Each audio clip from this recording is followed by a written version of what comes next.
श्रीपाद राजम शरणं प्रपद्ये. अध्याय 19. श्री गुरुचरण समागम. वल्लभेश्वर शर्मा दंपती, सुब्बण्णा शास्त्री आणि मी असे चौघजण श्रीपाद प्रभूंच्या लीलांचं स्मरण करत होतो. त्याच वेळी त्यांच्या घरी एक दूरचा नातेवाईक लिंगण्णा शास्त्री आला. तो वेदशास्त्र पारंगत होता. लिंगण्णा शास्त्री म्हणाला, मी पित्याच्या तर्पणानिमित्त पादगया क्षेत्री पवित्र असलेल्या पिठिकापुरम क्षेत्रात आलो. माझे आजोबा कर्मठ ब्राह्मण होते. ते धनवान असले तरी स्वभावानं मितव्ययी होते. ते शास्त्रात सांगितल्याप्रमाणे संकटात असलेल्या लोकांना काही उपाय सांगून त्यांना आपलेसे करून घेत असत. पितृदेवतांना संतुष्ट करण्यासाठी भाविक लोक 10 प्रकारचं दान यथाशक्ती देत असत. परंतु माझे आजोबा अत्यंत थोड्या पैशात सर्व विधी आटोपून स्वतःचा अधिकाधिक फायदा होईल असं पाहत. त्यांचा व्यवहार ब्राह्मण धर्माला साजेसा नव्हता. काही कालावधीनंतर वार्धक्यानं त्यांचा मृत्यू झाला. माझे वडील सुद्धा माझ्या आजोबांसारखेच होते. कालांतरानं त्यांचा सुद्धा मृत्यू झाला.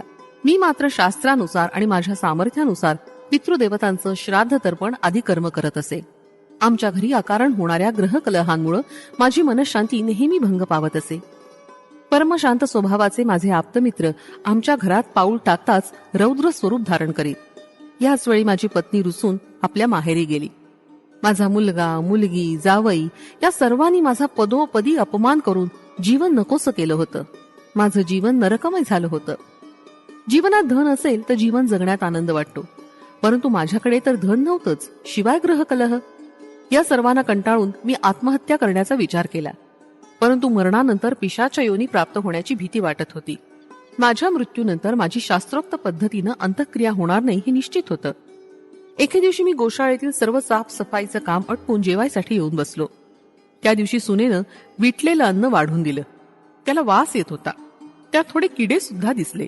गोशाळेतील कामानं मी अत्यंत थकून गेलो होतो आणि भुकेनं डोळ्यात आसव येत होती. माझी स्थिती फारच दयनीय झाली होती. माझे आप्त, सखे, पुत्र, कांता, कन्या हे खरंच माझे आहेत का? हा सारा मायाजाळ तर नाही ना? माझ्या मनात गोंधळ उडाला होता आणि विचारशक्ती कुंठित झाली होती. इतक्यात एका अवधूतानं मला दर्शन दिलं. करुणेचा महाप्रवाह त्याच्या नेत्रातून ओसंडत होता. त्या करुणामूर्तीस पाहून मी लहान बालकासारखा त्याच्याकडे धावत गेलो. ही व्यक्ती माझ्या चिरपरिचयाची असल्यासारखी मला वाटलं. मी त्या अवधूताच्या दिव्य चरणांवर डोकं ठेवून नतमस्तक झालो. ते दिव्य चरण मी हृदयात स्थापित केलं. अवधूतांनी थाळीतील अन्नास स्पर्श करून ते शुद्ध केलं. परंतु ते विटकं अन्न अदृश्य होऊन त्या ठिकाणी हलवा नावाचा गोड पदार्थ आला. त्या थाळीतील थोडा हलवा अवधूतांनी खाल्ला आणि उरलेला मला प्रसाद म्हणून दिला. मी तो अत्यंत आनंदानं खाऊन तृप्तीची ढेकर दिली. त्या प्रसादाच्या सेवनानं माझ्या अंगात नवीन शक्तीचा संचार झाल्यासारखं वाटलं. त्या अवधूतांनी नंतर मला एक पहार दिली आणि ईशान्य दिशेस खोदण्यास सांगितलं. बराच मोठा खड्डा झाला. त्यात 2 कुत्र्यांचे अस्थिपंजर देह दिसले. अवधूतांनी त्या खड्ड्यात तांदळाची पेज टाकायला सांगितलं आणि त्यांच्या आदेशानुसार मी त्यात पेज टाकून तो खड्डा बुजवून टाकला.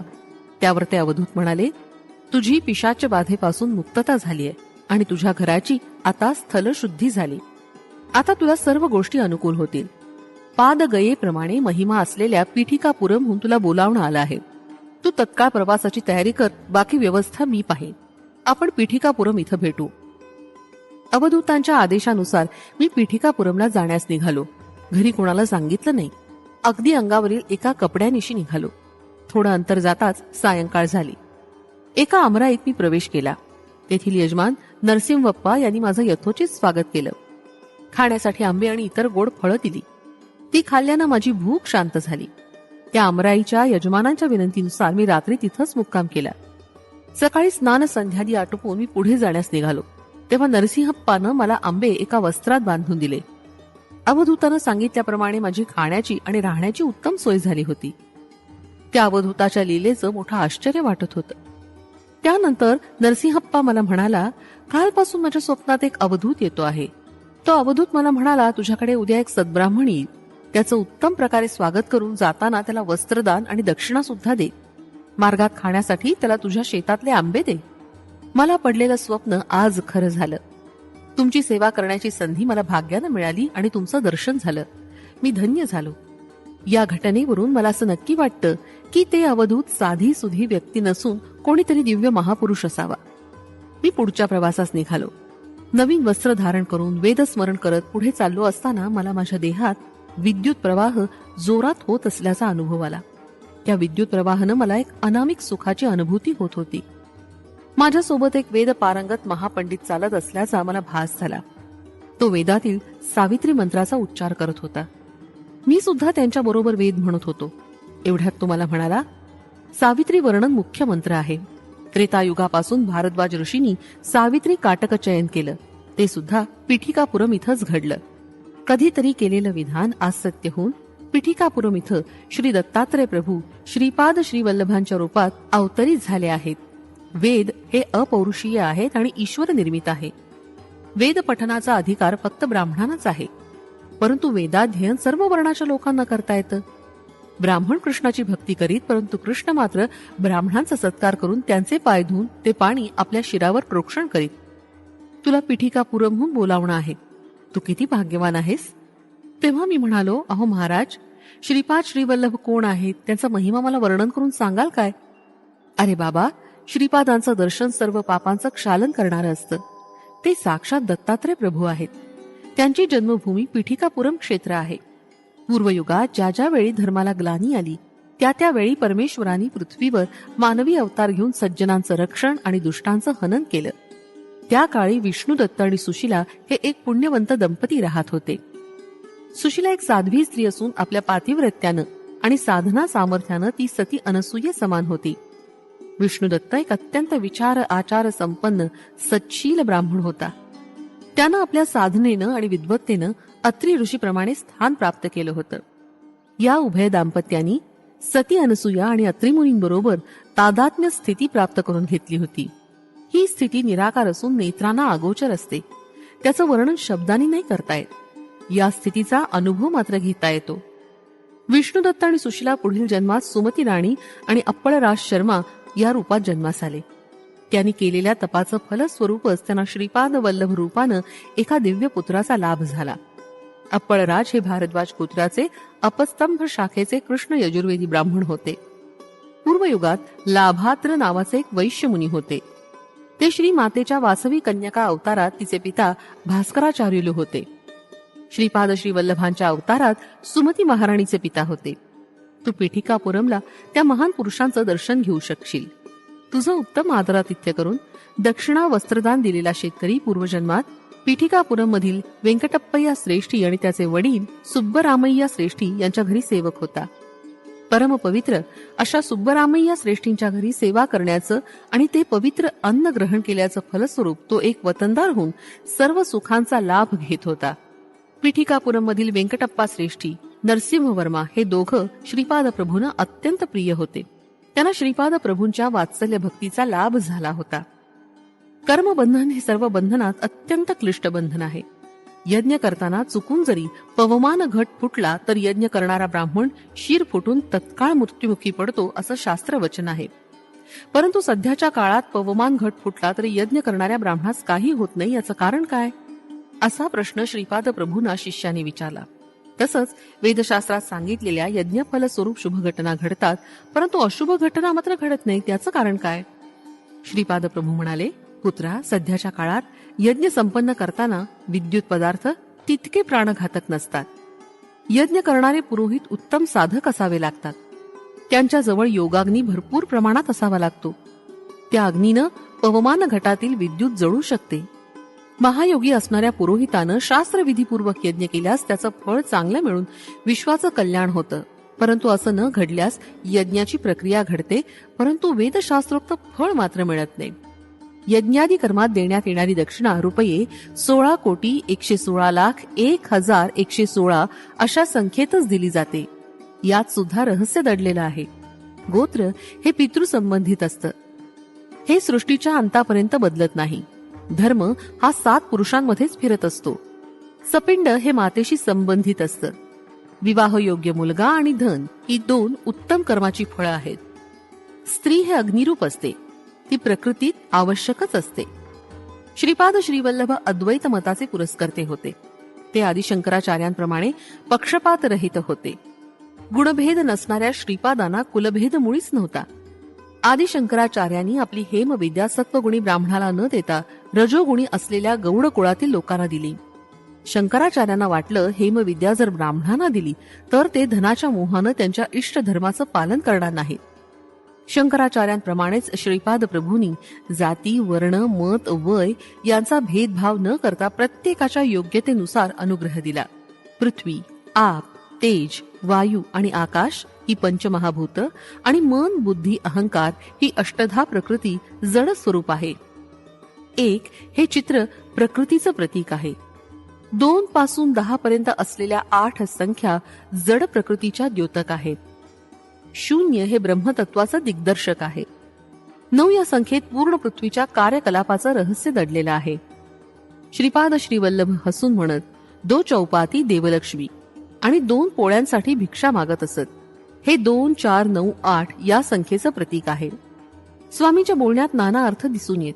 सृष्टीतील सर्व द्वंद्वाचं 2 हे प्रतीक, देहाचं स्थूल, सूक्ष्म कारण आणि महाकारण अशी 4 प्रतीकं. ब्रह्मतत्व हे कधीच बदलत नाही. ते 9 या संख्येचं द्योतक आहे आणि महामाया ही 8 या संख्येनं दर्शवली जाते. श्रीपाद श्रीवल्लभ अर्धनारी नटेश्वर आहे. श्रीपाद श्रीवल्लभांचं विराट रूप. मी बृहशिला नगरातील पेनुगोंडा नावाचा रहिवासी आहे. माझं नाव गणपती शास्त्री असून मी वेदध्ययन करण्यासाठी वायसपूर म्हणजे काकीनाडा गावात आलो. गुरूंची सेवा करीत मी वेदध्ययन करीत असे. माझ्या गुरुदेवांच्या घराजवळ त्यांची शेती होती. गाई वासरं होती. मी गाई वासरांना चरण्यासाठी रानात घेऊन जात असे. तसंच त्यांचं दूध काढून त्यांचं वाटप करण्याचं काम सुद्धा आनंदानं करत असे.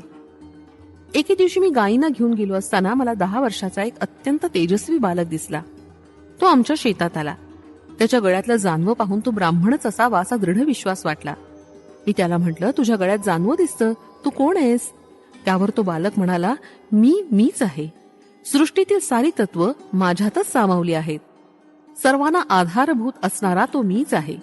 माझ्यातील ब्राह्मणांची लक्षणं पाहून मला ब्राह्मण समजलास ते काही चूक नाही, परंतु तेच काही सर्व सत्य नाही. माझ्यातील क्षत्रियांची लक्षणं पाहून मला कोणी क्षत्रिय समजल्यास ते खोटं नाही, परंतु तेही पूर्ण सत्य नाही. माझ्यातील वैश्य लक्षणं पाहून जर मला कोणी वैश्य समजल्यास तेही असत्य नाही, परंतु ते पूर्ण सत्यही नाही. माझ्यातील शूद्राची लक्षणं पाहून मला कोणी शूद्र समजल्यास ते खोटं नाही, परंतु ते पूर्ण सत्य नाही. तू मला चांडाळ समजलास तरी ते अयोग्य नाही, परंतु तेही संपूर्ण सत्य नाही. मी सर्व सीमांच्या पलीकडे आहे, अतीत आहे. सत्य किंवा असत्य असणाऱ्या प्रत्येक विषयापासून मी अतीत आहे, परंतु त्यांचा आधारभूत सुद्धा आहे. मी परमसत्य आहे. ते अवधूतांना ज्ञात आहे. माझा धर्म हा परमधर्म आहे. तो सर्व धर्माच्या अतीत आहे आणि त्याचा आधार सुद्धा आहे. हेच माझं परमप्रिय तत्व आहे.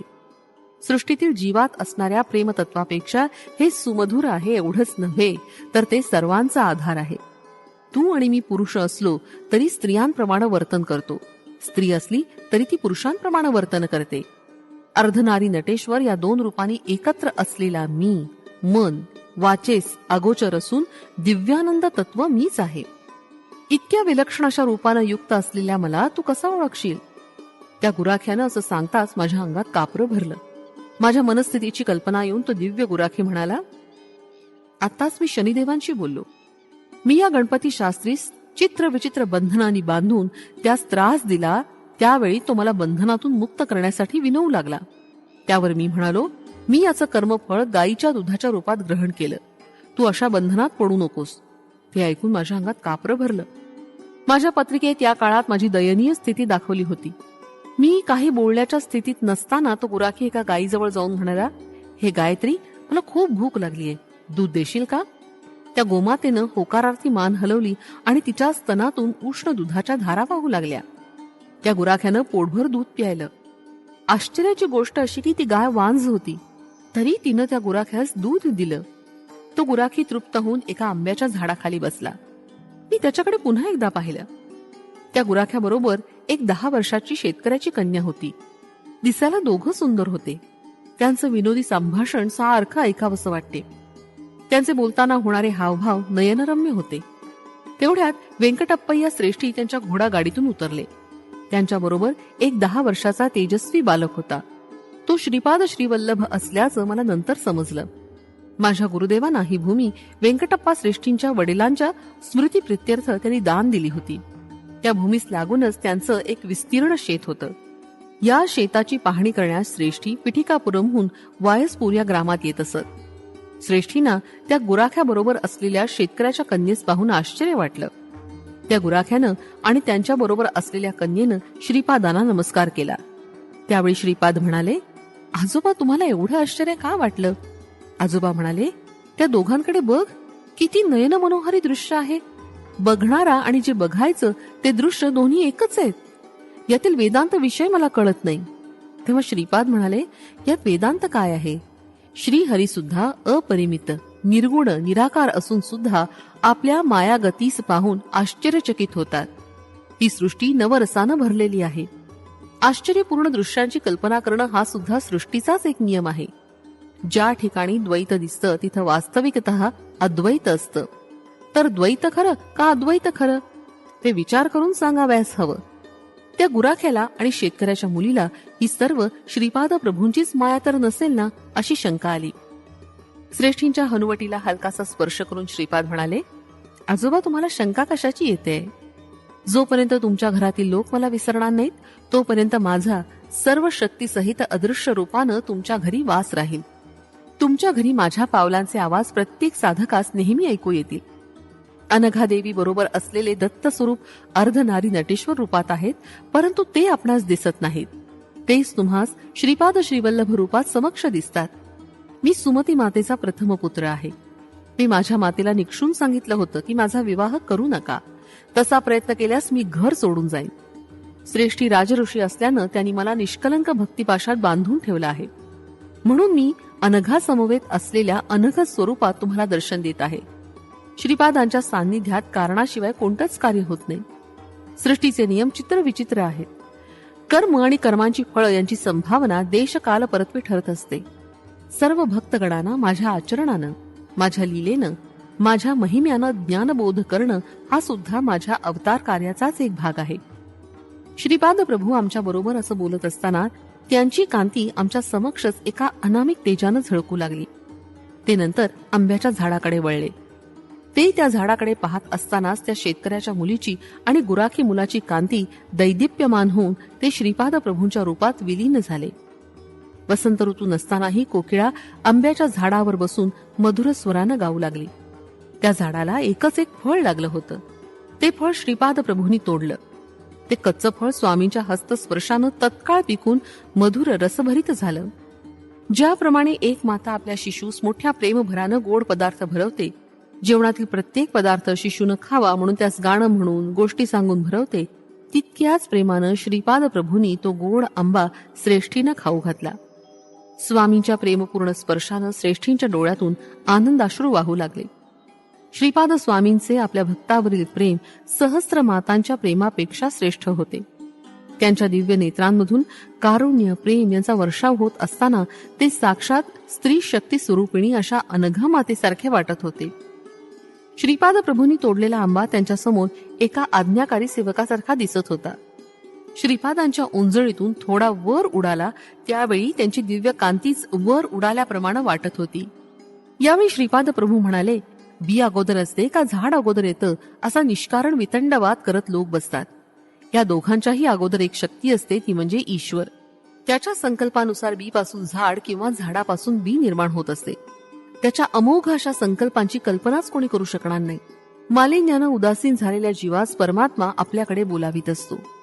मालिन्यरहित जीव त्या ईश्वरी शक्तीस थांबवून ठेवतो. परमात्म्यात विलीन झालेला जीवात्मा सुपीक जमिनीत पेरलेल्या बी प्रमाणे असतो. अशा जीवात्म्याला सृष्टीचक्रात येण्यापासून कोणी अडवू शकत नाही.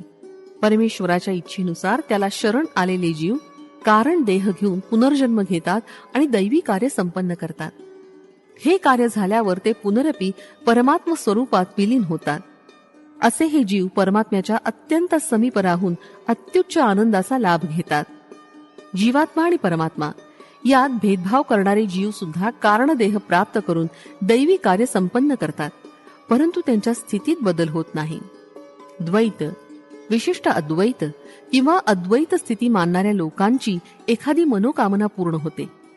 त्यामुळे सर्वसामान्य लोकांना द्वैत श्रेष्ठ का विशिष्ट अद्वैत श्रेष्ठ का अद्वैत श्रेष्ठ असा संभ्रम पडतो.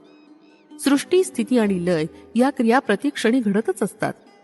ब्रह्मा, विष्णू आणि महेश हे तिघं आपापल्या कल्पांतात अव्यक्त स्वरूपात असतात. ते परमेश्वराच्या महासंकल्पास अनुसरून व्यक्त साकार रूपात येऊन नवीन स्वरूपात निर्माण केलेल्या ब्रह्मांडात सृष्टीची उत्पत्ती करतात. जीवांना आपापल्या संस्कार आणि योग्यतेनुसार विश्वपालनाच्या कार्यात हातभार लावावा लागतो. या कार्यात त्यांना दैवी शक्तींची मदत होत असते. या दैवी शक्तींना विरोध करणाऱ्या अनेक राक्षसी शक्ती सुद्धा असतात. यवन लोक सगुण रूपात असलेल्या निराकार देवाला अल्लाह असं संबोधतात, तर ईसाई लोक त्यालाच येशू असं संबोधतात. संबोधन कोणत्याही नावानं केलं तरी सर्वांमध्ये एकच आदरणीय, प्रेमळ, करुणायुक्त असं दिव्य चैतन्य प्रवाहित होत असतं. सर्व धर्मात, सर्व मतात, सर्व सिद्धांतात स्वयंप्रकाशानं चमकणारं मूळ तत्व मीच आहे. प्रत्येक जीवाच्या इच्छा, आकांक्षा यांना अनुसरून त्या मार्गानं त्या स्थितीला अनुसरून चालवणारा मीच आहे. मी सर्व तंत्रांमध्ये स्वतंत्र असल्यानं मला साध्य अथवा असाध्य असं कोणतंच विधान नाही. सर्व देवदेवतांच्या स्वरूपात अंतर्हित जाज्वल्यानं प्रकाशित होणारा मीच आहे. त्यामुळं त्या स्वरूपाद्वारे पूजा, स्तोत्र या सर्व उपचारांचा स्वीकार करणारा मीच आहे. सर्वांना बोध करणारा मीच आहे. कलिपुरुष अंतर्धान पावल्यावर सर्व मतातील सार असलेला सनातन धर्म म्हणजे माझंच स्वरूप आहे असं ज्ञान उदयास येईल. त्यावेळी साधक बहिर्मुखानं किंवा अंतर्मुखानं माझं सदैव दर्शन घेतील. त्यांच्याशी प्रेमळपणे संवाद साधणारा मीच आहे. वेदांतात सुद्धा प्रथम सत्य, नंतर ज्ञान आणि त्यानंतर ब्रह्म असं वर्णन आहे. मीच तिन्ही सत्य, ज्ञान आणि ब्रह्मस्वरूप आहे. नास्तिकांना देव नाही असं सांगणारा मीच आहे. आस्तिकांना देव आहे याची साक्षही मीच देतो. समस्त गुरुस्वरूप माझंच आहे. सत्यलोक, सत्यनाम, गोलोक, महाशून्यातील समस्त साधना स्थितीत स्वयंप्रकाशित प्रकाशमान असा मीच आहे. जो साधक माझी निर्मल भाव भक्तीनं आराधना करतो, जीवनाचा सारा भार माझ्यावर सोपवून मला अनन्य भावानं शरण येतो, त्याचा योगक्षेम मी नेहमीच चालवतो. मी श्रीपाद आहे. मी श्री वल्लभ आहे. आजोबा, तेव्हाचा अतिप्राचीन असा योगी अत्री अनसुयानंदन आज श्रीपाद श्रीवल्लभ आहे. भारद्वाज मुनींना दिलेल्या वचनानुसार मी पिठिकापुरम या क्षेत्री अवतार घेतलाय. श्री व्यंकटप्पय्या श्रेष्ठ यांच्या नेत्रातून आनंदाश्रूंचा पूर ओसांडून वाहू लागला. त्यांनी श्रीपाद प्रभूंना गाढ आलिंगन दिलं. त्यांना झालेल्या आत्मानुभूतीचं वर्णन शब्दांकित करणं केवळ अशक्य होतं. थोडा वेळ थांबल्यावर ते सहज स्थितीत आले आणि श्रीपादांना म्हणाले, अरे बाळा श्रीपादा, आमच्या वंशावर तुझी अशीच कृपा असू दे. आमच्या सर्व गोत्रजांवर तुझा अनुग्रह असू दे. आमच्या आर्य वैश्य कुळावर तुझी छत्रछाया सर्वदा असू दे. त्यावर श्रीपाद प्रभू म्हणाले, तथास्तु. ब्राह्मणाला 1 वर मागण्याचा अधिकार आहे, क्षत्रियांना 2 वर मागण्याचा, वैश्यांना 3 वर मागण्याचा, तर शूद्रांना 4 वर मागण्याचा अधिकार आहे. 33 कोटी देवांच्या साक्षीनं मी वरदान करत आहे. बापनाचार्युलूंच्या घरात ज्या ठिकाणी माझा जन्म झाला त्या ठिकाणी श्रीपाद श्रीवल्लभ महासंस्थान उभारलं जाईल. हे महासंस्थान तुमच्या घरापासून 33 पावलांच्या अंतरावर असेल. तसंच ते श्री बापनाचार्युलू व श्री नरसिंह वर्मा यांच्या घरापासून सुद्धा 33 पावलांच्या अंतरावरच असेल. तुमच्या वंशातील 33व्या पिढीतील व्यक्तीस निमित्त मात्र करून माझ्या संस्थानाची निर्मिती करून सर्व व्यवस्था मीच पाहणार आहे. तुमच्या वंशातील मार्कंडेय नावाच्या महापुरुषास या संबंधी मी आदेश देणार आहे. तो असा की त्यानं गुरुवारी मध्यान्हकाळी कोणत्याही एका रूपात येऊन मला नैवेद्यासाठी केलेल्या पदार्थाचा थोडा भाग स्वीकारावा. यामुळे मार्कंडेय गोत्रात जन्मलेल्या सर्वांवर माझा सदोदित अभयहस्त राहील. त्यांची सदैव उन्नती होत राहील. तू सांगितल्याप्रमाणे आर्यवंशावर सर्वदा माझी कृपादृष्टी राहील. आर्यवंशीयांना राज्याधिकार मिळतील. भविष्यात आर्यवंशी भारताचा राजा होईल आणि विधी लिखितानुसार तो पिठिकापुरमला येईल. त्याला माझा अनुग्रह प्राप्त होईल.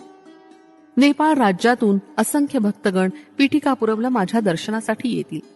हे माझं वक्तव्य काळ्या दगडावरील रेघेप्रमाणे आहे. सृष्टीतील कोणताही प्राणी त्याला असत्य ठरवू शकणार नाही. आजोबा, कालांतरानं माझ्या या जन्मभूमीवर बरीच परिवर्तनं घडतील. या स्थानाच्या नूतनीकरणात भूमीतून मृण्मयी पात्र मिळेल. पिठिकापुरम या क्षेत्री निर्माण होणाऱ्या महासंस्थानाच्या देवकार्याला धनसेवा करण्याचं भाग्य केवळ पूर्व सुकृतानंच लाभतं. आर्यवंश कुलातील एखाद्या भाग्यवान व्यक्तीलाच धनसहाय्य करण्याचं महाभाग्य लाभणार आहे. त्याच्याकडून हे देवकार्य घडून येणार आहे. अविश्वासू अहंकारी लोक प्रत्येक वेळी तुला मदत मागून तुला महत्व देतील. माझं चरित्र पारायण करणाऱ्यांना अभिष्ट सिद्धी प्राप्त होतील. पिठिकापुरम या क्षेत्रातील माझ्या संस्थानाशी संबंधित कोणत्याही सत्कार्यात सहभागी होणाऱ्या भक्तांना मी सर्व बंधनातून मुक्त करेन. पिठिकापुरम क्षेत्री माझ्या चित्रा या जन्म नक्षत्रावर जो श्रद्धेनं माझी अर्चना करील त्याला मी ऋणबंधनातून मुक्त करीन. कुमारिकांना सुयोग्य वर मिळून त्यांचे विवाह संपन्न होतील असा माझा आशीर्वाद आहे. भूत प्रेत पिशाचादी अदृश्य शक्तीपासून झालेल्या व्यथा मी दूर करीन. श्रावण शुद्ध पौर्णिमेस माझी बहीण वासवी कन्यका हिनं मला राखी बांधली. तो पुण्य दिवस आहे. या दिवशी पिठिकापुरम क्षेत्रात माझ्या सान्निध्यात जो साधक येईल त्याच्या भाग्यात चित्रगुप्ताकडून महापुण्य लिहिलं जाईल. या सर्वांना मी स्वतः प्रमाण आहे. माझ्या लीला स्वयंप्रमाण आहेत. सूर्यानं सूर्याची साक्ष कशी द्यावी? श्रीपाद प्रभूंच्या या वक्तव्यानं सारे जण अत्यंत भारावून गेले. त्यांच्या लीलांचं वर्णन करणं महाकठीण आहे. दुसऱ्या दिवशी मी, वल्लभेश्वर शर्मा दंपती, सुब्बण्णा शास्त्री, लिंगण्णा शास्त्री श्रीपाद प्रभूंच्या दर्शनासाठी कुरुगड्डीला निघालो. श्रीपादांनी आम्हाला पुन्हा एकदा आशीर्वाद दिला आणि सुहास्य वदनानं ते म्हणाले, आहा, काय ही चर्चा रंगली. श्रीपाद श्रीवल्लभ संस्थानाचं वर्णन करण्यात खूप वेळ केला. मल्लादी यांचं ऋण, व्यंकटप्पय्या यांचे ऋण, श्रेष्ठी यांचे ऋण, तसंच वत्सवाई यांचे ऋण कधीच फेडता येणार नाहीत असं सांगून स्वामींनी मौन मुद्रा धारण केली. श्रीपाद श्रीवल्लभांचा जय जयकार असो. फलश्रुती मानसिक क्लेश निवारण.